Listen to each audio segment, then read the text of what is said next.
Hello বন্ধুরা, কেমন আছো সবাই? চলে এসেছি আবারও একটা ছোট্ট ভিডিও নিয়ে। আজ ছিল 25শে জুলাই, আর আজকে আমার বাড়ির তরফ থেকে আমাকে 9 মাসের স্বাদ দেওয়া হবে। তো সকাল সকাল স্নান দান করে একদম রেডি সেডি হয়ে নিয়েছি। আর এদিকে আমার স্বাদের কিন্তু সমস্ত রান্নাবান্নাও কমপ্লিট হয়ে গেছে। তো দিদি এখন টেবিলের উপর সেগুলোকে খুব সুন্দর করে ফুল দিয়ে সাজিয়ে দিচ্ছিল। তো চলো তোমাদের একবার দেখিয়ে দিই যে 9 মাসের স্বাদের মেনুতে আমার কী কী ছিল।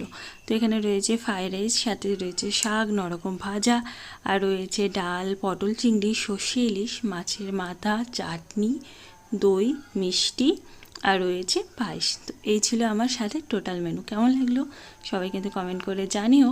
তারপরে এখানে আমাকে সবাই এক এক করে আশীর্বাদ করে নিচ্ছিল, আর আশীর্বাদের পরে আমি খাবার খেতে বসে পড়েছিলাম, কারণ অনেকটা বেলা হয়ে গেছিলো, প্রচণ্ড খিদেও পেয়ে গেছিলো।